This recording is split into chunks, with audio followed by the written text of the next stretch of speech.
Welcome to another wonderful Susannah Calloway audiobook. We are excited to have you with us. Before we begin the story, please like and subscribe to our channel and share it with friends. This allows us to continue adding free clean Western romance audiobooks for you to enjoy. The following title is copyrighted by Susannah Calloway, Western romance author. Now, find a comfortable spot, relax, and enjoy the story. Gwendolyn, the Spirited Bride. Chapter 1. She hollered at the top of her lungs, her hands tight around the reins as her heels kicked into Bonnie's flanks. The chestnut mare snorted and went faster, the wind whipping Gwendolyn's black hair against her fair face, her cheeks red from hours on the plain herding her father's cattle. "You'll not beat me this time." Jasper yelled from her right, but she didn't respond. He talked too much. What were words when action was needed? If he wanted to beat her, he'd need more than the flapping of his lips, he'd need better riding skills than he had. Which was why she was going to win. The ranch was 2 miles away, and her eyes were fixed on the horizon. "You've got to keep your eye on the prize," her father always told her, and on God and what was ahead. Her father was a wise man, knowledgeable about many things. She loved him more than anyone. Gwendolyn leaned forward, keeping her head low near Bonnie's neck as the horse ran faster. The sound of hoof beats was the most pleasant sound Gwen ever heard. They echoed the pounding of her heart. How could she give this up to sit at some man's table and raise his children and clean his boots? How could she give up the very essence of her being to become someone she had no idea how to be? She gritted her teeth and pressed Bonnie harder. The horse, as if aware of her mistress's need to release her frustration, found speed from somewhere, and soon the house and the outer buildings of the ranch became clear, even though the stinging wind whipped against Gwendolyn's eyes. She never took her focus away, not until Bonnie's hooves slid to a stop at the corral. She promptly jumped from her saddle and turned to await Jasper's arrival. A few moments later, his horse came bounding up. "Pay up," she demanded unceremoniously, her hand outstretched for her prize. The scruffy man smiled, showing a row of slightly twisted teeth. "You ain't even giving me a chance for a rematch," he countered. This was a rematch. "You owe me double," she stated. Her hand remained open as she stepped to his side. Jasper rummaged in his saddlebag and pulled out a small satchel. Gwen could hear its contents jingle the moment he retrieved it. "How much?" 40 cents. He hissed. "You're going to bankrupt me, Gwenny." "Not if you don't stop betting on races you can't win," a voice called from behind them. "Daddy." Gwen reached up and snatched her winnings from Jasper's hand and ran to her father, throwing her arms around his neck. "You're back." Finley Parker was a man just shy of 6 feet tall, yet still, his daughter stood nose to nose with him as she greeted him. "I arrived this morning. I was expectin' to find you in the house preparing for my return," he chided her gently. "Sorry about that, but Cooper and Biggs had an accident in town and were laid up. I couldn't let Jasper go out there on his own with Nelson. They'd kill each other without supervision." She turned and gave Jasper a smirk. "It's true, boss. You know me and Nelson can't see eye to eye. We'd get to quarreling and the herd would get an extra chance to graze. Gwenny was just doing her duty to keep things in order." Findley chuckled. "I can see where your allegiance lies, Jasper. Go tell the boys I'm back, then go get your supper. I need to speak to my daughter." Jasper nodded toward Findley, then gave Gwen a smile before dismounting and leading his horse toward the barn. "What do you want to talk about?" Gwen asked as she hooked her arm in his and turned toward the house. "Not yet. Let's take a walk first," he instructed as he turned her away from the house and toward the field. They walked in silence, something not uncommon for them. Since she was a child, Gwen had loved taking long walks with her father. The two were such a pair that words were often useless to convey what they were feeling. They knew each other too well. "What's troublin' you?" she asked after a long while. "Something's wrong. I can feel it." Her father remained silent, then exhaled a long breath. He stopped and turned toward her. "Some said that I was wrong not to marry after your mother passed," he started, and immediately Gwen knew where the conversation was headed. Don't do that. You raised me right. It doesn't matter what anyone says. You did your best, and I'm the woman I am because of it. That's the problem. His answer took her by surprise. What do you mean? She could feel the wrinkling between her brows. Her father had never questioned who she'd grown to be. Yes, she wasn't as ladylike as others in their town, but he'd never been ashamed of that or questioned her in the slightest. Why now? He held her face in his hands. In turn, she grasped his wrists as confusion decorated her face. Tell me. It's time for a change, Gwen. Her concern grew. What kind of change? The kind that comes with necessity. I'm no longer a young man, and this ranch needs someone to take care of it. I can take care of it, she countered. Don't talk like that. She stepped away from him. I won't listen to you talk like that. Gwen had never known her mother. Lucille Parker had died 3 days after Gwen was born.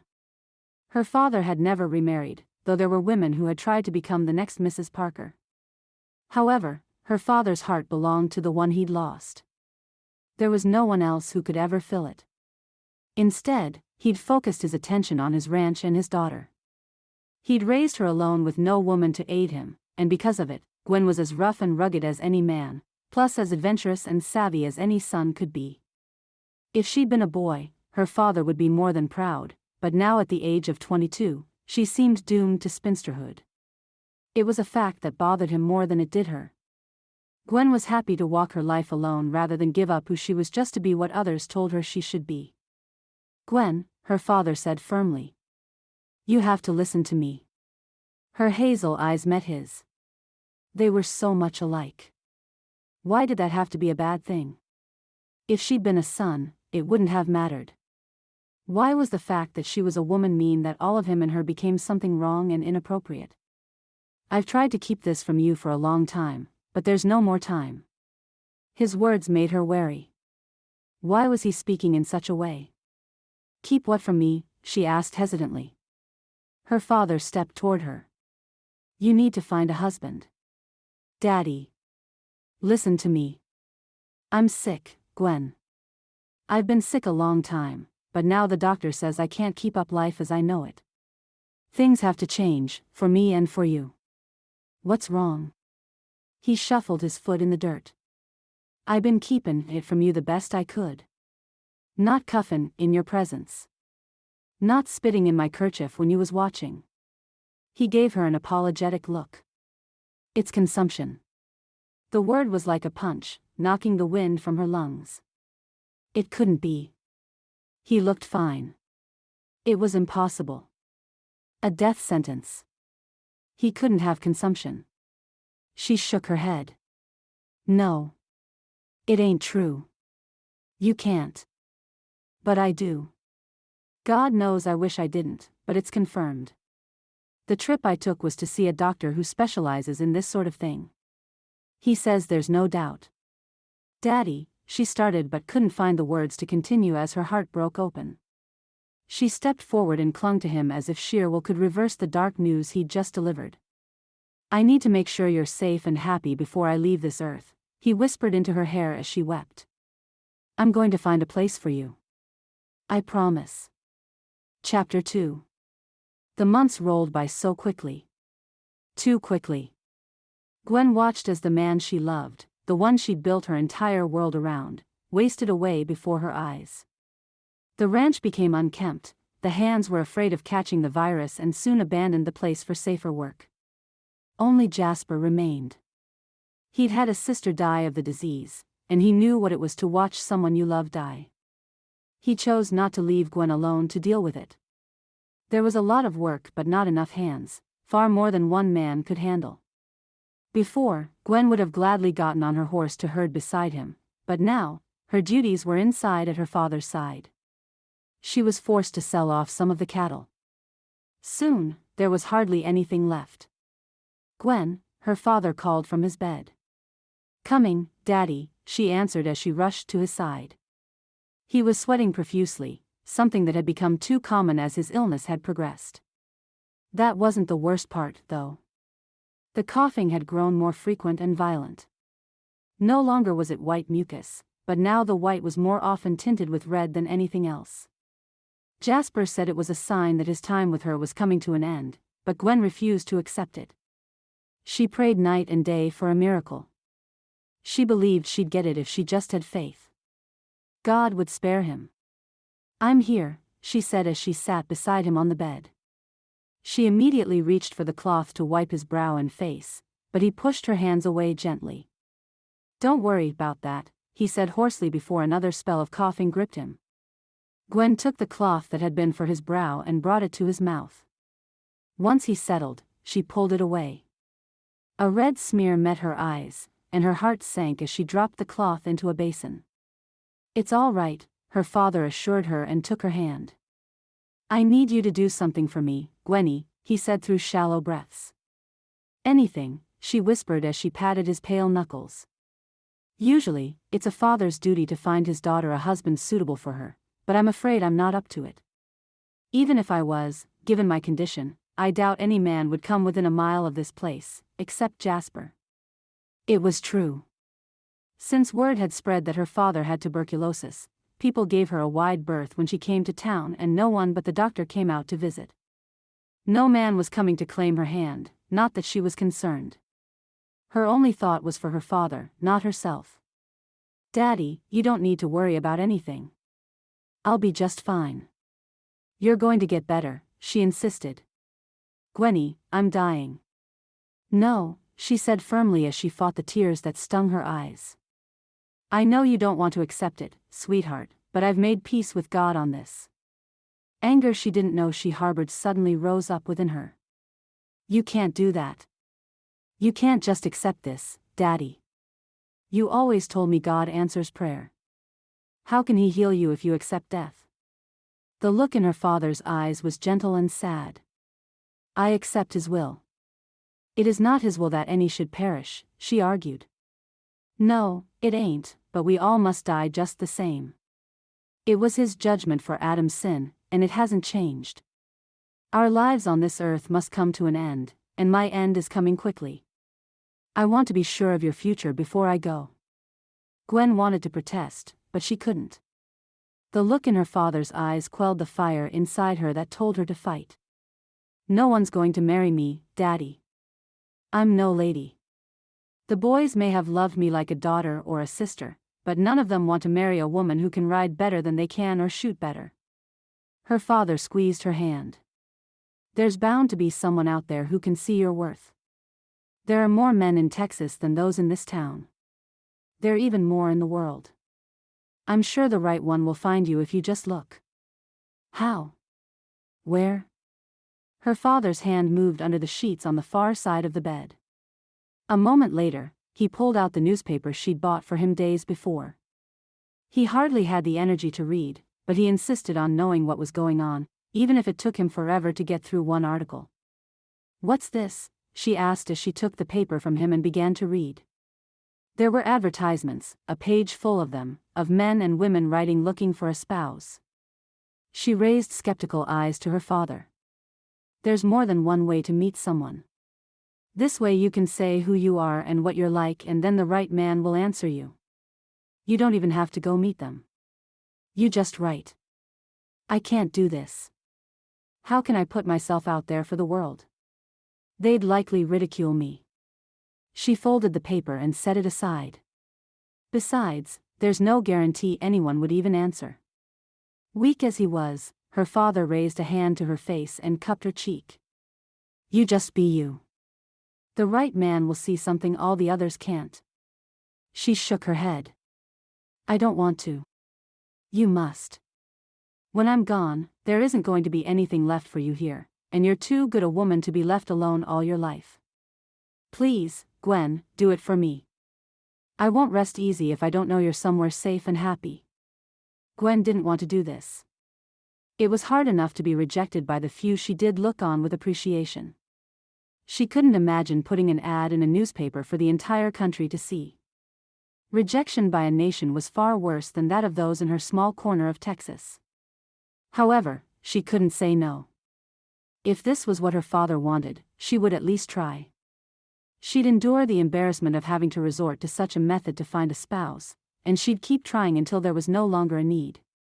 She'd do it for him. She'd obey him as she always had and trust his judgment, even if she couldn't understand his reasoning. "I'll do it for you," she murmured as she sniffled. "But I do it under protest," she added.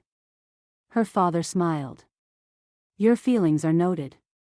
I wouldn't expect you to do anything without voicing her opinion," he said with a small, strangled-sounding laugh which stilled as his gaze lingered on her face. "Thank you," he whispered. "I'll go fix you some lunch," Gwen answered. She slowly extricated herself from his grasp and left the room to prepare her father's meal. The sound of another round of coughing followed her. Every fiber of her body wanted to wail, but she couldn't. Instead, she steadied herself on the back of the dining room chair and gripped it tightly as she reined in her faltering strength. She had to be strong for him. She couldn't let him see how weak she felt. How frightened. Once her father was gone, she'd have no one, and a life alone would be more terrifying than anything she could imagine. Chapter 3. He didn't know why he was looking at the stupid thing again, but there he was reading the same advertisement for the 10th time in a matter of days. Usually, James Barber ignored such things, or read them for amusement, lamenting the folly of someone who'd write for a bride. His opinion on the matter had only grown stronger after his brother Hamilton had gone through his unfortunate incident, though there had been a silver lining in that. Their younger brother Simeon had found love for the first time in his life, and now the woman who had been meant to be one brother's wife was the wife of the other. James couldn't help but smile at the turn of events which had led to Simeon's happiness, even though it had caused division in their family. "Don't you have work to get to?" Hamilton bellowed across the room. His older brother's mood had grown steadily fouler ever since Simeon had left with his new bride. The two brothers had scarcely seen or spoken to one another since Hialeah had become Simeon's wife. It was a fact that pained James. Brothers weren't supposed to be like this, and in truth, they never would have needed to be if Hamilton could have swayed his prejudices enough to see the good in the woman James happily called his sister-in-law. Hialeah was a good woman, and in the years since becoming part of their family, she'd done nothing but prove the type of person she was, even if Hamilton refused to see it. "You're chipper," James commented as he gave Hamilton a sidelong glance. "No, I'm focused." "You should be, too. We've got a lot to do today, and you're over there reading as if it's Sunday morning." Hamilton's moods didn't faze him. As the middle child, James had long ago learned when to hold his tongue, which was often. Arguing with Hamilton was useless. He was the older brother who believed himself the father of them all, but it couldn't be helped. Hamilton had been given the responsibility of raising them on his own after their parents' deaths, and because of it, he thought his word was law. Which, of course, it had been back then when they were children. But didn't Hamilton realize that they were no longer boys, but men? Simeon had proven it, and his seeming rebellion didn't sit well. James knew that Hamilton secretly hoped their brother's marriage would fail and that somehow he'd be proven right, and Simeon would have to come home and see reason. Well, Hamilton was going to be sadly disappointed, but he'd learn that in time. It wasn't James's job to convince him. James gave the advert one last look before folding the paper and getting to his feet. He stalked across the room and out the door without a word. He could hear Hamilton behind him. "I hate when you do that," Hamilton stated as he caught up to him. "What?" "That. The whole silent, I don't have to speak, thing." "Okay," James responded, a small smirk tugging at the left corner of his mouth. "Stop that." "What?" he continued, knowing full well it would only frustrate his brother. James took little pleasures in life. He didn't drink. He didn't smoke. He didn't chase women. He didn't argue, and he never got into other people's affairs. He'd never been married, and had never seen the outside of Hidden Creek, Colorado. Teasing Hamilton was one guilty pleasure, and he indulged it as often as he could. "You planning on joining me and the boys in town this evening?" Hamilton asked as he adjusted his gun belt. James sighed. "You know I hate those things." "You hate meeting pretty eligible women?" James stopped in his tracks. "They may be eligible, but there's nothing interesting about them. Those women are all the same. It's like talking to a seamstress dummy. They never have anything new to say. It's always the weather. The fine night we're having, and whether I'd like to take a turn on the dance floor. I'd have more fun at home shining my boots. Hamilton scoffed. That, my brother, is the perfect description of your life. He laughed and walked away. What's that supposed to mean? James countered, following him. I mean, you talk about those women, but you're hardly interesting yourself. You stay home every day. You don't have many friends, and you don't seem to see anything wrong with it. I prefer not to waste my time trying to be something I'm not, James defended himself, growing annoyed. Well, you aren't exactly trying to make anything new happen either. You're happy to sit and shine your boots every day or check on the cattle. I have never seen you do anything unpredictable in your life. Hamilton continued to laugh. That's what I love about you, James. I can always count on you to do exactly what I know you will. Always have. Always will. Hamilton's words struck a nerve, and James had no answer for him. He watched as his brother stalked toward the barn to get his horse, leaving him standing where he'd stopped. James had never heard his life described in such a way before. He'd never considered how others saw him. It was never anything that bothered him because he was happy to be just who he was. Until that moment. Hearing Hamilton's censure caused something unexpected. It made James look at his life through another's eyes, and what he saw was nothing to smile about. What Hamilton had said was true. James was 32 and had never done anything out of character in his entire life. He wasn't like Hamilton, who was always the first at everything. He was happy to stand by his side and help him in his endeavors. He'd done it his entire life. Even when he didn't agree with his brother's views, he never abandoned him. Years before, Hamilton had given up a lot to take responsibility for them, and that was something James respected more than anything. It was why he never challenged his brother's decisions and why he stayed out of the disputes with Simeon, who had more free spirit than any of them. James was the peacemaker, but it also meant he was the one who never took sides, the one who was always level and centered. The one who was overlooked, whose opinion didn't matter because it would always be the same. That had to change. Hamilton emerged from the barn with both their horses in hand. He looked at him. What are you waiting for? Winter. What was he waiting for? Then James did the most unexpected thing. He turned around and marched back into the house. He could hear Hamilton calling after him, but he didn't turn around. I got something I need to do. I'll meet you out there, he yelled. James hurried to the table where he'd left the newspaper minutes before, and grabbed it before running up to his room and slamming the door. Hamilton thought he was predictable. That he was boring and his life was monotonous. He'd show him. He'd do something no one would expect. He'd show them that there was more to James Barber that met the eye. He got a piece of paper and a pencil and began to write. There was a reason that one particular ad had caught his attention. The woman described in those few lines was something James had never encountered in all his years living in Hidden Creek. She was adventurous, spirited, and by the words she used to describe herself, a very direct and honest person. Just the kind of thing James needed in his life, a dose of fire. Maybe nothing would come of it, maybe he'd only get the pleasure of saying he'd done something unexpected, that he'd stepped out of his comfort for a change. Who knew? Only God directed the steps. All he was doing was choosing the path. Chapter 4. He wants to meet me, Gwen divulged as she continued to read the letter. Her father lay still, his eyes barely open as he listened, a small smile on his face.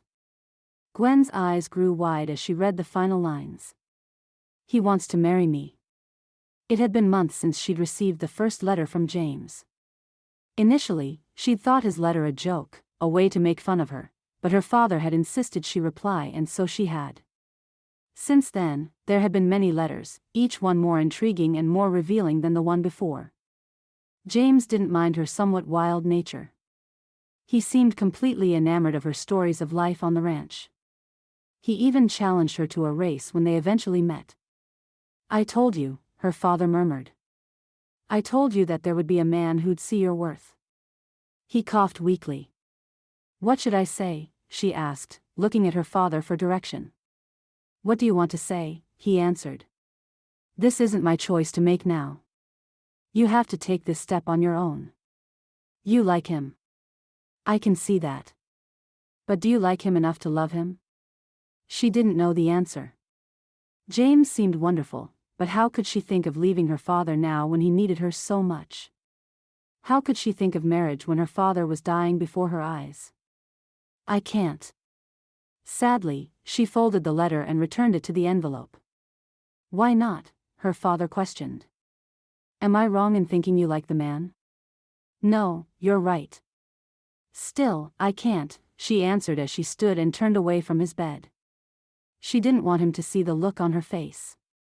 James Barber was the first man who'd ever wanted to take her hand. She would live with that knowledge. It would be enough to know that someone wanted her, even if she couldn't accept him. Don't make choices for forever, based on current circumstances, her father said.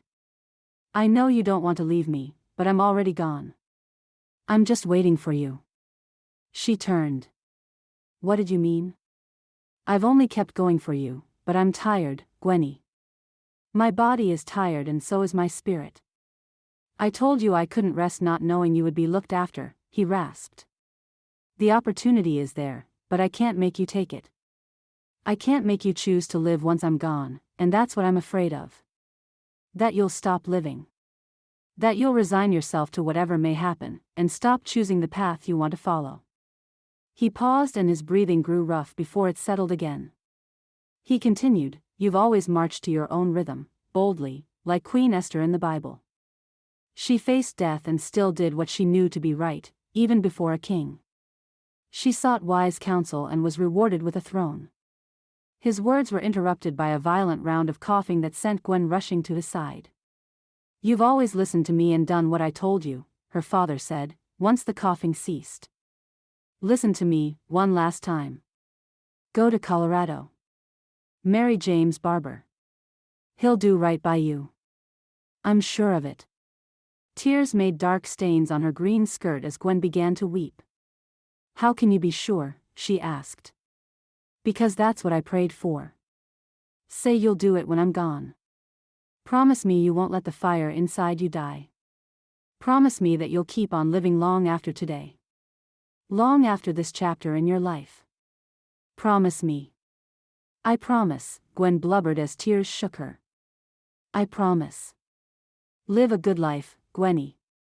I'll be waiting for you in paradise. Her father gasped and then was still. Gwen waited to hear more. Nothing came. She reached for his hand and squeezed it, but he didn't respond. Her body quaked, but she didn't have the courage to lift her eyes to confirm what she already knew. He was gone. Jasper, she said, at first too quietly to be heard. Jasper, she yelled as she ran from the bed to the door. She yelled until he appeared. What is it, Gwenny? He asked in a rush, concern etched into his features. She couldn't speak. She could only point behind her to where her father lay. Jasper's expression fell as he realized what she meant. He walked toward her slowly, and then slipped around her through the door and approached her father's bedside. May he rest in peace, Jasper said solemnly. The moment the words hit her ears, Gwen's knees gave way and she began to crumple to the floor. Jasper must have seen her start to wobble, because within a second, he was there to cushion her fall as wails began to spill from her lips.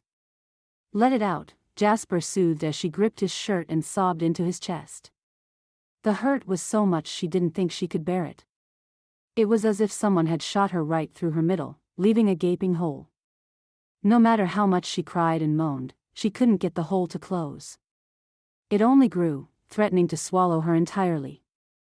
You hold on to me, Jasper said. She could hear the pain in his voice as he held her. I've got ya. I'll take care of everything, Gwenny. You just let it out. Daddy, she wailed like a child. She was an orphan now. Though she was 22, she felt more like 5 as the realization set in. Her father was gone. There would be no more walks in the field. No more laughter over card games. No more reading the Bible to one another on Sunday afternoons. No more direction from the wisest man she'd ever met. She was going to have to make her own choices now. She was going to have to rely on God and herself to get by. She didn't know how she was going to do that, and right then, she didn't want to think about it. She just wanted her father to wake up. Like Lazarus, she wanted him to get up and come out from the shadow of death and be with her again, but he wouldn't.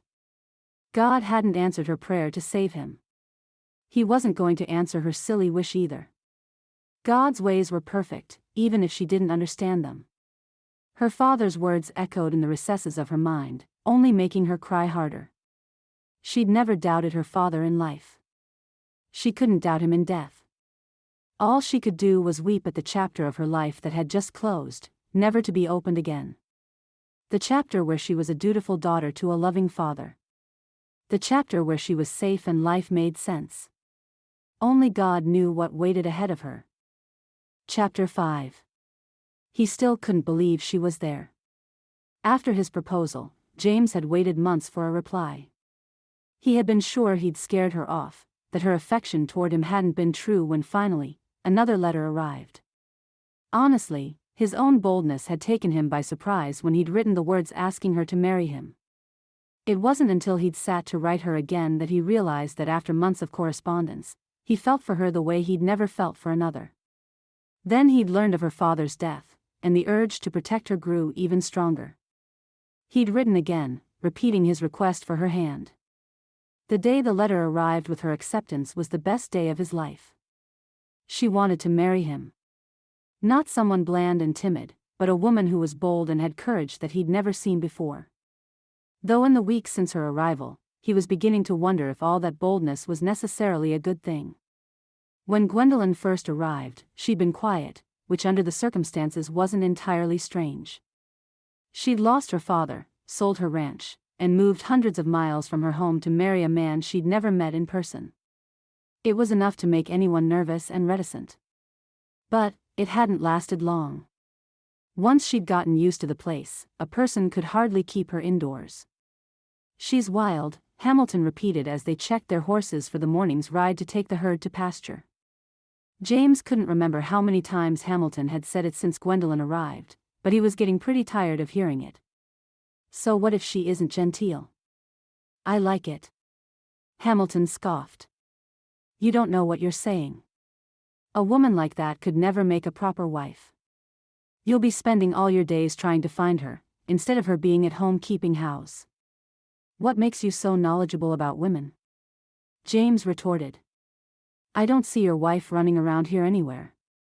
Hamilton's jaw tensed. "I think after all the years, I know a bit more about women than you do," he stated as he stalked away. "I highly doubt that," James responded. "Seems to me the only one in this family who knows anything about wives is the one who actually has one, but he's no longer here." If anything was sure to get Hamilton's attention, it was referring to Simeon, a fact well known to James but one he completely disregarded in that moment. Hamilton thought he knew a lot, but history was the best judge, and if it had anything to say, Hamilton didn't know what he was talking about on many things. "I told you not to talk about him," Hamilton growled low in his throat as he turned to face James. "I didn't. I just said the one who doesn't live here anymore."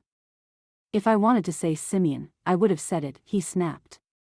Hamilton tensed further. "His name is not to be mentioned in my house. He's no longer welcome here." James shook his head. "Why?" "Because he dared to defy you."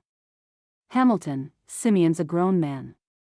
He can make his own decisions, and so can I." With that, he discarded the reins he'd been gripping and walked away.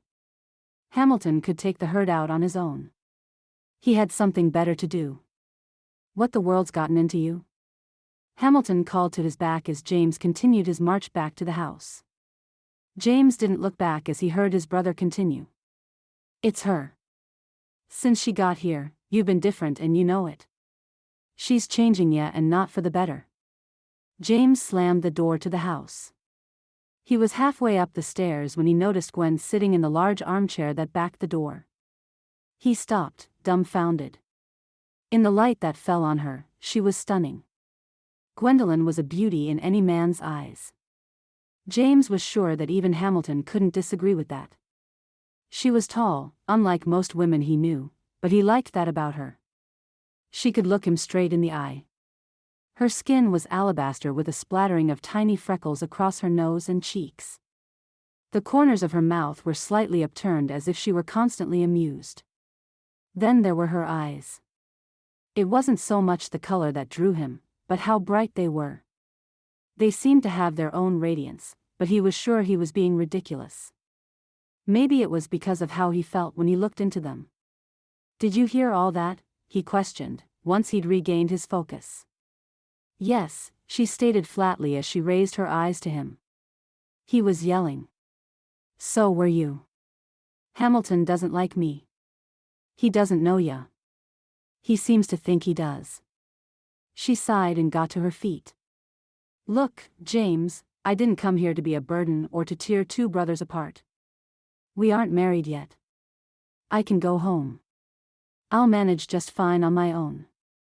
His feet were moving from the moment the word home left her mouth.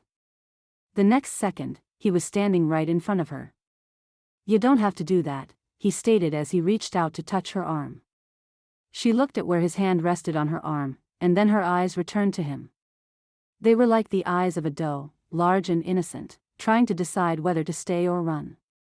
He reached his other hand to her arm and held it, just in case her choice was the latter. "Really, don't even think about that. Hamilton's just frustrated is all. He thinks everything should be as he wants. He thinks he knows everything because he's the eldest," James explained. "Who's Simeon?" she asked. "You heard that, too?" "I heard everything." Simeon was a long story, one that didn't paint his eldest brother in the best of lights. If Gwendolyn doubted her decision, telling her the truth about Simeon might only make her think that leaving was for the better. It was hard to explain Hamilton to people who knew him, far less those who didn't. Hamilton wasn't as bad as he came off. He was just stuck, unwilling to change, and terrified every time the winds of change came. And no matter what he claimed, Hamilton missed Simeon. James knew it. Hamilton just couldn't admit it to himself or anyone else. "Well?" she asked when he dawdled in his reply. "Right. Sorry. Simeon." He exhaled a long breath and flashed his best smile. "That's a story best told by horseback," he stated. "Besides, you could use some time outside." He watched the confusion ripple across her face. Gwendolyn had spent most days outside, just not with him.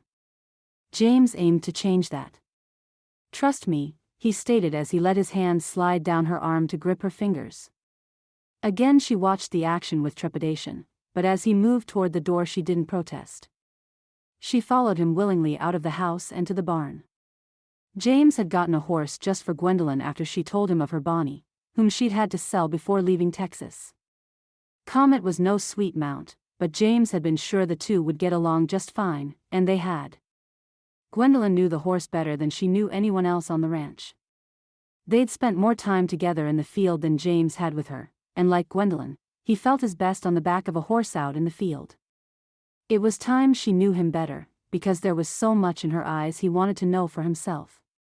Chapter 6. The plain lay open before them, as James and Gwen took to their horses. They weren't chasing the horizon, they were meandering toward it, knowing it would never be within their grasp, yet somehow that made it all the more enjoyable. "You said you'd tell me," Gwen interrupted the silence that had gone on for the half an hour they'd been on the plain. "I did. Didn't I?" James began as he turned toward her. "And I always keep my word." He was just like she'd imagined.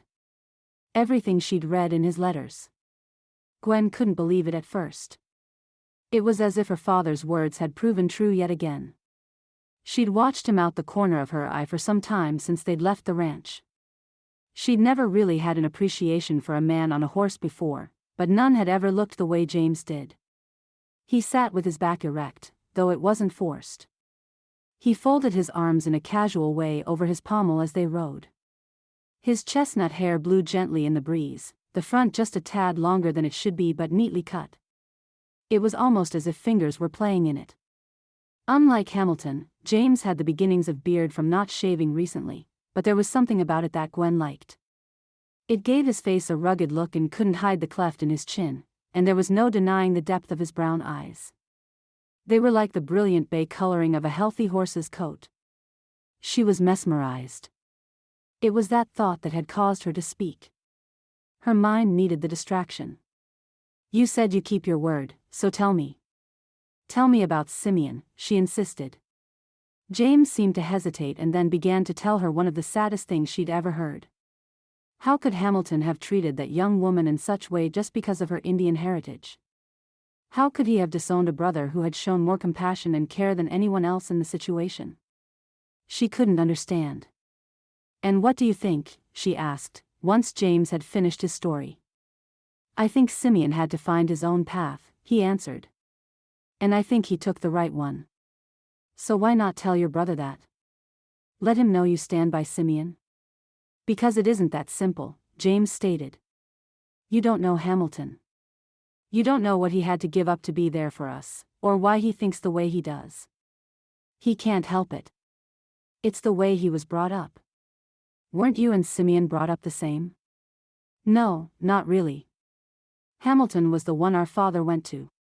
He was the oldest, the one who was going to take over everything one day, so our father took to training him the way he wanted him to be. Our father had a prejudice against Indians. He'd been a soldier and lost more than one friend to fighting with them. To my father, there was no good Indian but a dead one. He hammered that into Hamilton's head so hard. I don't think Hamilton would have even known how to think differently. But you aren't like that."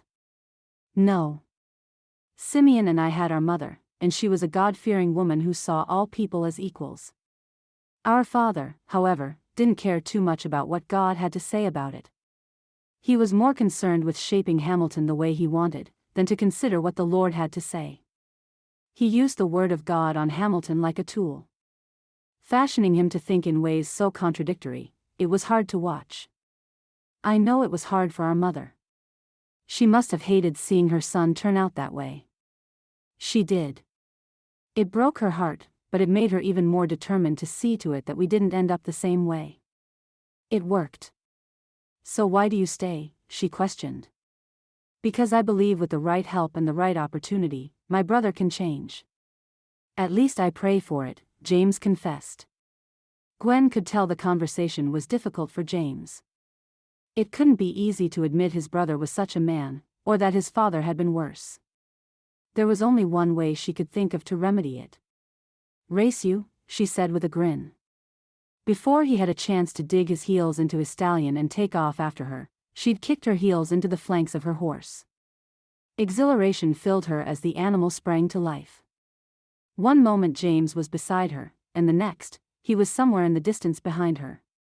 A laugh leapt from her lips as the wind whipped through her hair. She yelled her pleasure as she raced James toward the horizon. Suddenly a laugh she'd never heard before rose from behind her. It was James. She looked over her shoulder to find he'd gained ground on her. He was a better rider than she'd thought, but Gwen wasn't about to be beaten.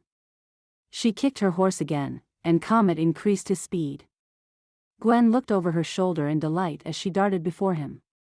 Despite her efforts, James was proving the better horseman as he quickly caught up to her. A moment later, he was beside her. She looked at James, and he looked at her as they raced. The wind had completely swept his hair back, and the light in his eye was something Gwen recognized and felt herself: excitement. Her heart swelled at the sight of it. He really wasn't a man who wanted a tame wife to only cook, clean, and keep house. He genuinely liked her fire and adventurousness. He was her match. The plane dipped down toward a creek and Gwen and James didn't falter as their horses picked up speed. It was a lush, vibrant green and the pink flowers that flew by in a haze were scattered about rocky patches. James jumped one or two of them and Gwen did the same in their little game. Her mind was so solely on the pleasure of having someone beside her, a man who seemed to understand her and didn't want to change her, that her ears failed to pick up on the danger lurking nearby, but her horse certainly did. Suddenly, Comet reared up with a loud snort, his front legs high in the air. "Whoa!" Gwen cried, but the terrified animal was too alarmed to hear her as his front legs smashed to the ground and then reared again. Gwen caught the sound for only a second, a rattle somewhere to her left. A snake. Panic gripped her as Comet once again showed his alarm. Then they were falling.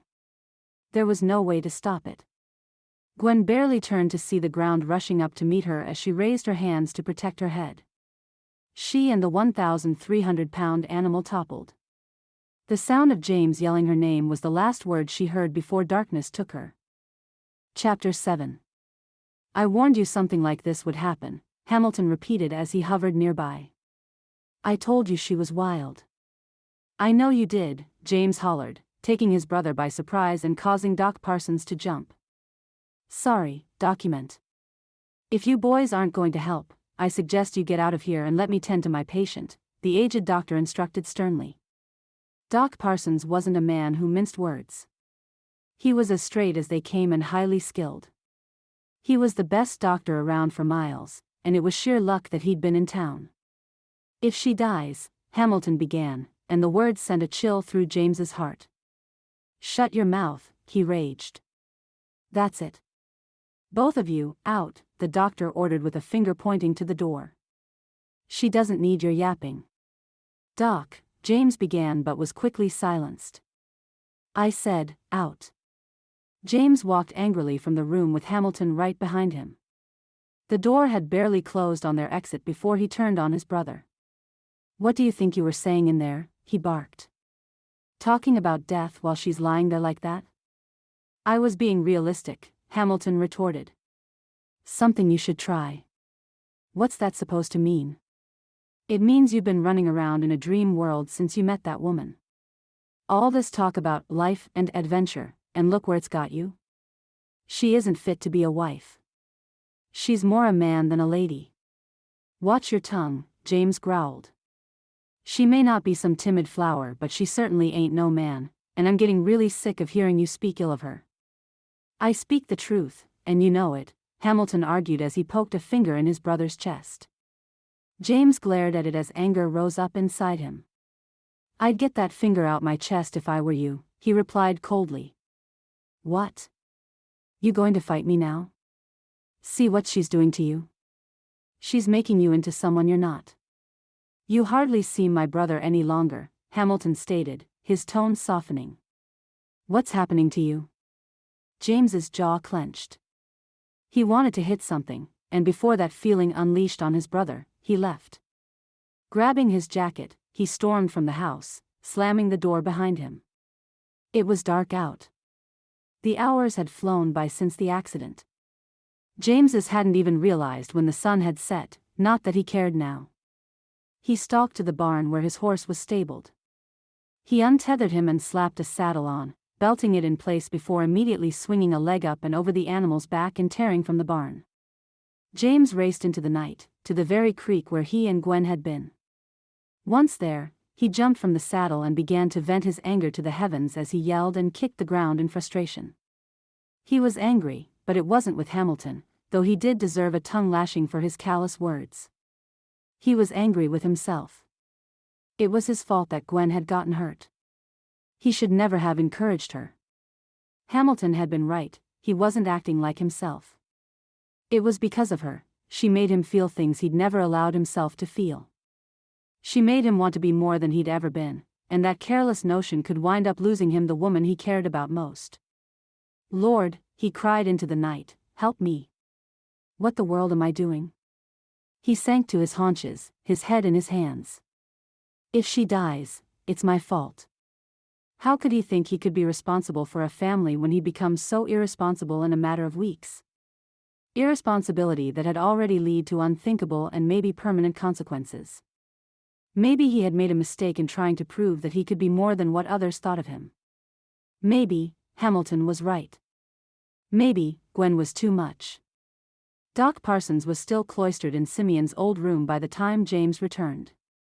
Gwen had been staying in the cottage, but there was barely any room there to tend someone who was ill, far less injured. In a snap decision, James had decided she'd be better off in the main house with him and Hamilton. His brother was nowhere to be found, but the sound of shuffling above let him know Hamilton had retreated to his room. He was thankful for that. He had some apologizing to do, and he wasn't yet ready to swallow that bitter pill. Instead, he sat in the armchair he'd found Gwen in earlier that day and waited. It was a long time before Doc Parson emerged, but James never took his eyes from the door, not even as fatigue tugged at his eyelids. The moment he saw the doc, he sprang to his feet. "How is she, Doc?" "She took quite a spill," the doctor began. He sounded tired. "Take a seat." "You've been in there for hours," James insisted. "Let me get you some water." He rushed into the kitchen and poured a mug of water before rushing back. Doc Parsons was now seated in the comfortable chair, and James gave him the water before taking a seat across from him. He leaned on his elbows as he waited for the doctor to explain. Doc Parsons drank down his water in a rush and sighed. "I needed that." "I'm sure you did," James agreed. "As I was saying, Gwen took a nasty spill. Her head isn't that bad. She'll have a headache for a few days, but it's her leg I'm worried about. The horse landed full on that right leg, broke it in 4 places. Took me hours just to set it right. Thankfully, I had the tools to do surgery." "Surgery?" James asked, alarmed. "A small one. One of the bones had punctured through the skin. She's going to have a scar up her thigh, but it'll be straight, I assure you. Hamilton assisted me in setting the other breaks.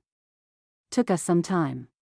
Would have helped if you were here," he said gravely over the top of his spectacles. "She was in a mighty lot of pain once we started, but I gave her some chloroform to help put her out again."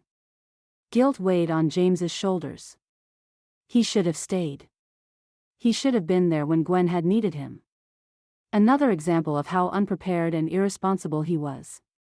James dug his nails into the palms of his hands as he continued to listen. The doctor looked at James squarely. "She's going to need a lot of help going forward. She may have a limp for the rest of her life. How bad, I can't tell at this point. She's going to need a lot of assistance, at least in the beginning." "I understand, document. I don't know what's going on here, or who this young lady is to you, but I do know that if you aren't prepared to be there for her, you'd better let her know sooner rather than later.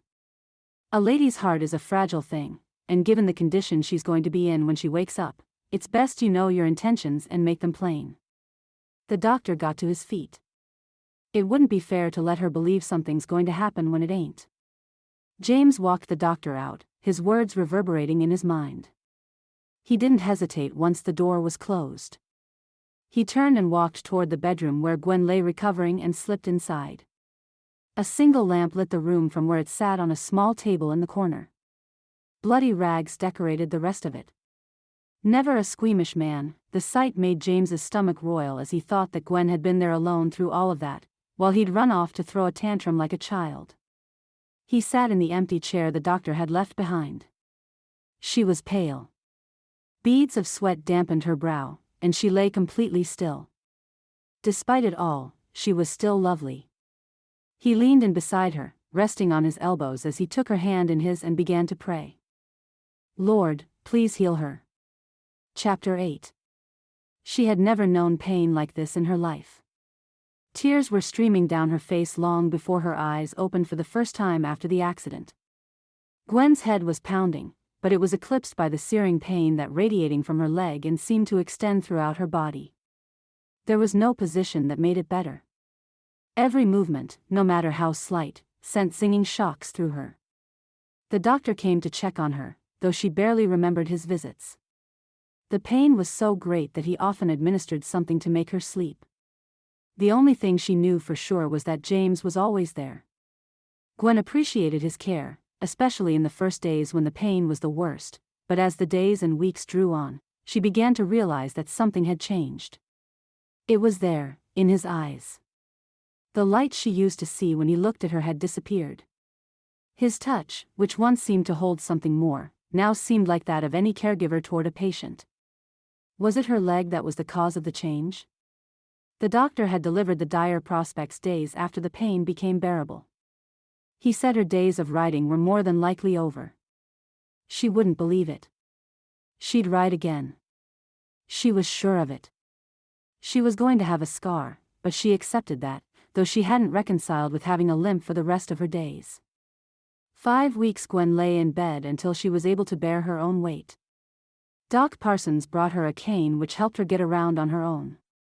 The better she got, however, the more James seemed to find other things to occupy himself. Nothing had been said about their impending marriage, and Gwen was beginning to doubt there was going to be one. "Where do you think you're going?" Hamilton asked as Gwen shuffled from her room one afternoon. "Just going to take a walk around the ranch," she said.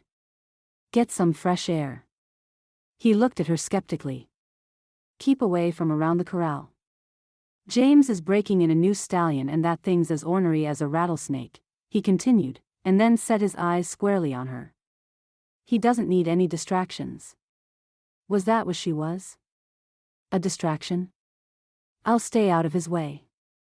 "Thank you, Hamilton," she answered softly before going on her way. The sun was high, and the breeze warm as Gwen stepped out onto the porch.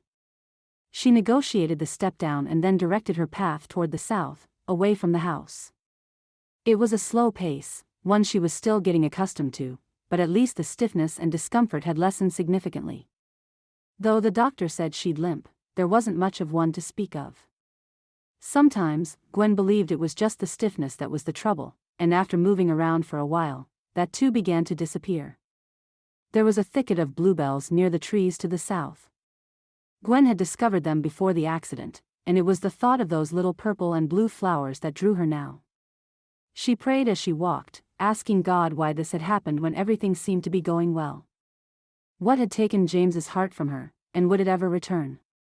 She sighed, hoping for an answer, but there was none. "I trust you," she said as she looked up through the trees at the sunlight filtering through. "Who are you talking to?" said a voice from behind her. "James." "You scared me," she said as her heart galloped in her chest. "I didn't hear you following me." "I'm sorry. I saw you walking and didn't think it was safe for you to be on your own." "I'm fine," Gwen answered. "You needn't have troubled yourself. Hamilton told me you were busy." "Busy?" "Breaking in that new stallion," she answered. James laughed. "That horse was a kitten. Took me no time at all." He had such a lovely laugh. Gwen couldn't help but smile when she heard it. "I'm glad," she stated nervously. James was looking at her so intently, it made her stomach flip. "I know getting around is a bit harder for you now, so I fixed up a small wagon that should help you. I put in a little drop-down step that you fold away to make it easier to get up and down. I can hitch it up any time you want to go somewhere that's a bit far to walk." "That was nice of you," she said with a small smile. "I just thought it would be better for when you need to go do things for yourself." "I won't always be here," he explained. Gwen's heart faltered. Do things for herself? Not always be there? Did that mean he was sending her away? She couldn't bring herself to ask, at least not yet. "Very kind of you." "Gwen, there's something we need to talk about," James began, his eyes searching the grass near her feet. Immediately Gwen's stomach felt sick. Here it was. The words she feared to hear. "Yes, James," she said with a shaky breath as his eyes returned to hers. He said nothing. Instead, he looked at her, conflict in his eyes. He had something to say, but it wasn't easy for him to do, that much was clear. Gwen could only think of one thing that could make James so nervous. It wasn't easy telling a woman with a cane that the wedding she'd come for was off. It wasn't easy to tell someone that what had started between them would never finish. That a life together was no longer an option. She'd make it easy for him. "I wanted to talk to you, too," she started. "I was trying to find the right time." "What about us?" James grew very still at the word as if somehow those two little letters were something dangerous. "I don't think that this is going to work out," she began and almost choked on the words. "I see. This isn't what I thought it was going to be," she continued, as she tried to find excuses in her mind. "I like my freedom. I like walking on my own and doing what I want," she continued. James remained silent. She had to find something else, the words sounded weak even as she said them. Besides, I could never live here. Your brother hates me. I couldn't live in a house with a man who feels that way toward me, even if he is your brother. And I know this isn't what you want, either, she said, looking down at her leg. I just don't think we should force this. James stepped toward her, closing the gap between them in 3 strides. I said I'd marry you. That's why you came here. That's why you gave up your entire life, he began, but she interrupted him. Gwen didn't want his guilt. She didn't want him to marry her because he felt obliged because of the promises he'd made months before. Things were different now. She was different, and she could understand how that may have changed his feelings. She couldn't blame him. It was her carelessness that had led to all of this. She should have held on to her horse and gotten him under control. It was her fault. She could at least spare James the difficulty of ending it. I don't want to marry you, she stated. James's face slackened. You don't? No. I don't, she lied, the words more convincing than her excuses. We just don't fit. I'd hoped we would, but we don't. I'm too wild, she stated, using Hamilton's favorite word to describe her. And I'm too passive? James questioned with an edge in his tone. You weren't ready for a woman like me. I think you thought you were, but you aren't. Not many men are. I'm a handful, she admitted. James's jaw tensed. She could tell her words had struck a nerve. I'm really sorry. I was feeling the same thing myself, he replied. Gwen's heart sank, but she did her best to hide it. I better be getting back to the house. You should be fine out here, James continued, before turning and walking away. Gwen held her head up as she watched him. He didn't look back, and when he was finally gone from sight, she wept. God's plans are perfect. The words returned to her mind as she cried alone amongst the trees. God's plans are perfect, she agreed, even as the tears rolled down her cheeks. Some things were just beyond her understanding. And this was one of them. Chapter 9. Gwen didn't want to marry him. Why would she? He'd turned out to be the worst kind of man to be a husband. He'd done everything wrong, and she'd gotten hurt because of it. The knowledge didn't make it easier to handle, so James did what he did best. He kept quiet. In the days since Gwen's confession, James had avoided her as much as possible. Hamilton was pleased to hear that the wedding wouldn't be happening. He was still of the view that Gwen could never make a good wife, but James knew he was wrong. She'd make a wonderful wife. She already knew how to run a household from years of being the only woman in her father's home. It was him who wasn't ready to be a husband. Since the accident, he had become more and more convinced of that fact. She'd told him they weren't a fit, and she was right. I'm headed out, James called over his shoulder as he mounted his horse. Where are you headed? Hamilton asked as he wound a length of rope around his arm. Going to take a ride through the old trails, James stated. It's been a while since I took a look around. That lady of yours went in the same direction early this morning. The news took James by surprise. She did? You let her go by herself? I'm not her keeper. She can take care of herself. Besides, she'll be leaving here in a short while. The sooner she gets to do things on her own the better. No one else is gonna do them for her. Hamilton's words made James's heart cold. They were true. Gwen wasn't exactly the type of woman most men flocked to, and now with her cane and that scar, and at her age, spinsterhood seemed almost a guarantee. I'll see you later, he said to Hamilton and set off. The trail hadn't changed since before he was a boy. It was the same trail that James's father had taken them all on when they were young. James stayed on his horse, but eventually, the urge to walk the path that held so many memories won out. The trail was one that led up the mountains a few miles away. It was overgrown with trees and brush. On occasion, elk passed through the area. James and his brother had enjoyed elk hunting with their father as boys, though they rarely shot anything. Their mother didn't appreciate having to deal with carcasses, so mostly their father used it as practice for them as they learned to aim and follow a prey with their gun. They had been good days. The afternoon seemed to rush by and soon the light was waning. It was time to head back. Swinging his leg over the saddle, he pulled himself up and turned the horse in the direction of home. James weaved his horse through the brush, but he wanted to stop at the creek that flowed nearby. He hadn't been there in years, and at the right time, a person could find fish heading upstream. He wouldn't have minded a little fishing to change the pace. The peaceful sport was something that could help take his mind off of the fact that Gwen was leaving. James emerged from the brush, the creek rolling before him just as he remembered. The sight elicited a smile, but that soon faded as his eyes drifted northward. Gwen. She was standing by the water, her cane in her hand. James looked around, but there was no sign of the wagon and horse. Had she left them somewhere? Why? He shook his head. She did like to do her own thing. He couldn't imagine her ever letting anything or anyone stop her, not even a bum leg. It made him smile. Then a glimpse of something in the trees made him stop. James wasn't sure he'd seen it at first, a flash of golden brown fur, but a second later there it was heading in Gwen's direction. Usually, wild animals stayed away from humans, but that wasn't always the case.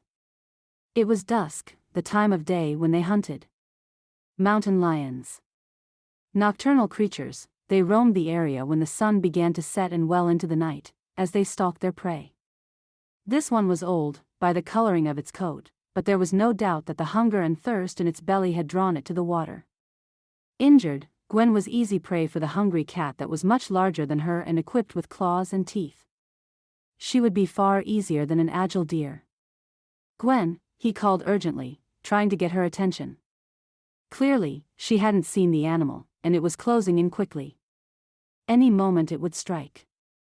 She heard his voice, her head turning in his direction, but it was too late. The cat had cleared the trees and was bounding toward her. James had to act fast. Reaching to his hip, James grabbed his revolver and kicked his heels hard into his horse's side, taking aim as the animal began to race in Gwen's direction. He didn't dare look at her. He couldn't risk taking his eye away as he focused his sights. If he missed, the cat would get her and it could do more than enough to harm her in the time it would take him to aim again. He had to be sure before he pulled the trigger. Gwen couldn't afford for him to make a mistake. Steady. Line up. Fire. The crack of the gun echoed off the surrounding rocks as the mountain lion sprang and then fell upon Gwen. James flew from the saddle the minute his horse was close enough. Then he was running. Gwen, he yelled. He reached her side and hoisted the dead animal off of her with strength he didn't know he had. She lay there stunned and staring at him as he pulled her into his arms. Are you all right? Did it hurt you? He asked in a rush as he proceeded to inspect every bit of her he could see. His hands slid over her arms and up to her neck and face, and he turned it from side to side to make sure there was no injury. Gwen didn't speak, she just sat there shaking. Say something? James insisted when she didn't answer. Trembling, she looked at him, and he saw the glisten in her eyes as tears began to fall. She was fine, just in shock. He clutched her to his chest and sighed a deep breath of relief. It's all right.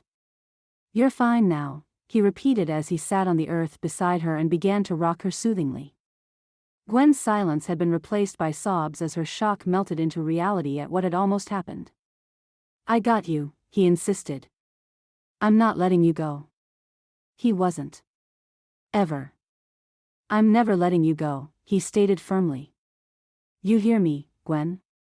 I'm never letting you go. I love you, and I'm not gonna lose you. He clutched her. The moment the words were spoken, he felt her arms that were wound around his waist in fear tighten. Reluctantly, he loosened his grip to look at her. Her lips quivered. I thought you wanted me to leave, she said. No. Why would you ever think that? He asked.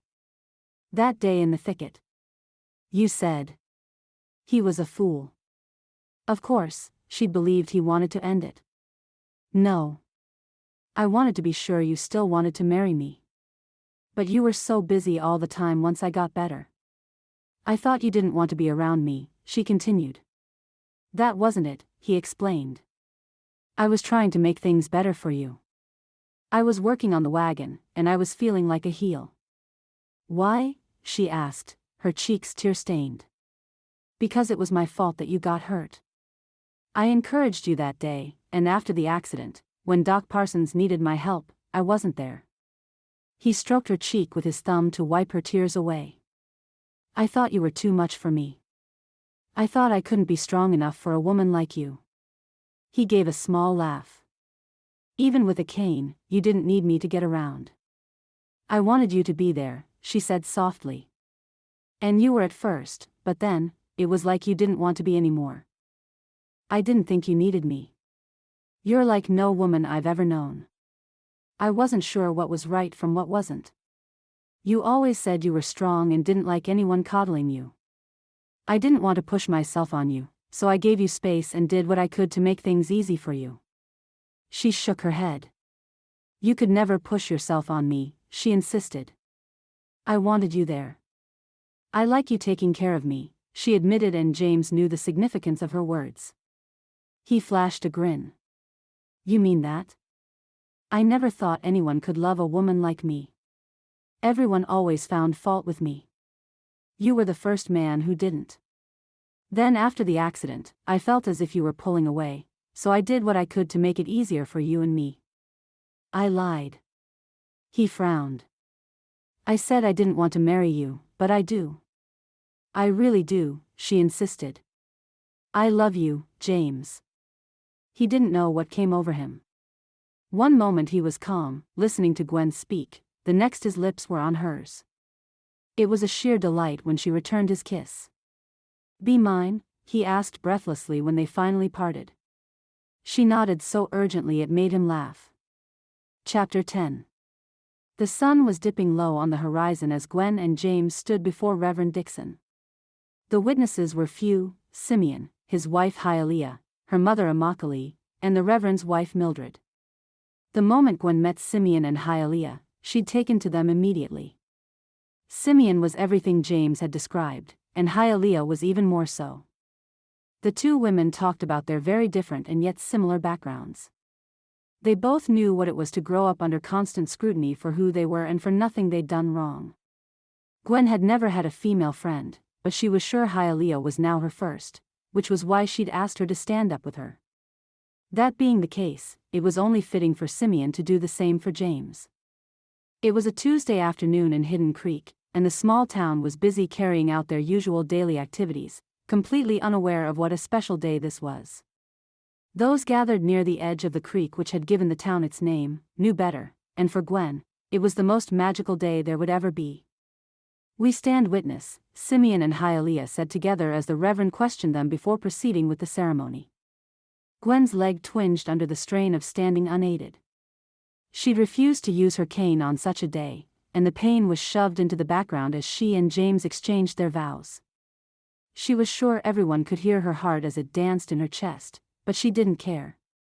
The smile on her face told the story of her joy. She was marrying the man she loved, something she never dreamed would happen. Her father would have been so happy. Gwen had thought a lot about her father in the days since James had proposed again. Her father had told her the man who'd see her value would find her, and he had. How had her father known? Then she remembered, her father had prayed for it. The thought brought tears to her eyes and praise to her lips as she thanked him for his prayers. She would never have made such a prayer for herself. She had resigned herself to her fate of being single long before, but her father hadn't. He had stubbornly believed there was someone for her. He had believed there was love waiting for her when she couldn't find it herself and didn't dare to dream of it. She thanked God for her praying father. God had answered his prayer. A giggle escaped her lips, and James pressed his mouth to hers the moment the Reverend declared them man and wife. James's eagerness was endearing, as was his heart. She knew the day, while bringing him joy, was also a day of some sadness. Hamilton had refused to attend the ceremony. James and his brother had heatedly parted ways the day James announced his intention to marry her. James had offered to stay on and continue to work the ranch with him while they set up the house, but Hamilton had refused. It pained James, but he refused to change his mind, though he said he understood his brother's reaction. Gwen couldn't, but she didn't press the issue. Looking into her husband's eyes as he looked into hers, Gwen had never felt so completely accepted. "I love you," she said softly. He grinned. "You better. You've got a long life ahead with me." He swept her into his arms once more, much to the joyful hooting of her new brother-in-law. Somewhere in the distance, a horse snorted, but Gwen was nearly too preoccupied to notice. When her husband finally returned her to the earth, and she was able to catch her breath, she found Simeon and Hialeah's gazes were averted. Instantly, Gwen saw why. Hamilton. There he was, sitting on his horse just west of them. Gwen was sure it was him, though the lengthening shadows kept the rider's face from view. It was only a moment, a lingering look before the rider tugged on the reins and set the horse off in the opposite direction. She looked at James. He was watching the figure, a smile on his face. She squeezed his hand. "Told you." "I know my brother," he said sadly, then planted a tender kiss on her cheek. "Let's go home." One moment her feet were on the ground, the next they were high in the air as James swept her up into his arms. She squealed in surprise and flung her arms around his neck. "James." "What? Don't I have the right to carry my bride?" he questioned as he strode toward their waiting wagon. "Wife." She loved the sound of it. Gwen nestled her head against James's neck. "Lead on, husband," she murmured. The sun was gone as James kicked the door open to their new home. Gwen laughed. He kicked it closed again once they were inside. They'd gotten a small place in town, nothing much, but good enough for a start. "You better be careful with that door," Gwen warned. "You're the one who'll have to repair it if you break it." "That's all right. I don't mind fixing anything in our house," James replied as he set her down. She looked up at him with a grin. "Our house." "Ours for now, but someday soon I'm going to build you your very own house." "On our own ranch," James promised as he looked into her eyes, a subtle current building between them. Gwen swallowed a nervous lump in her throat as he leaned closer. Every kiss was better than the one before. She stepped closer and winced slightly. It caught James's attention. "It hurts?" he asked, moving his hand to her thigh. Gwen nodded as nervousness stole her tongue. James's eyes burned into hers. "Let's get you off your feet." He led her to the bed they were now to share and sat her down on the end.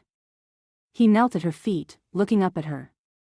"I know you're nervous," James began, as he started to unlace her shoes. Gwen's heart thundered in her chest, her tongue still captive behind her teeth. "So am I," he continued as he removed one shoe and then the other. Her stockings went next. "I won't hurt you," he said, still crouched before her. "I know," she answered, finally finding her voice. "I love you, Gwendolyn Barber." She smiled. "I love you, James Barber." A delighted smile spread across her husband's lips as his face rose to meet hers. He sealed their exchange with a kiss. Gwen melted into her husband's kiss, sure of only one thing. Their paths were now one. There was nowhere he'd go that she wouldn't follow, and they would both follow the path the Lord had set before them, come what may. Gwendolyn was in love, and she was home. The end. Thank you for listening to this heartwarming story by Susannah Calloway. You can be assured that all her books are clean and wholesome. To find other romances by Susannah Calloway, as well as the other authors at Tika House Publishing, visit www.tikahousepublishing.com. Remember to hit like and subscribe, and we will see you in the next Susannah Calloway Western romance.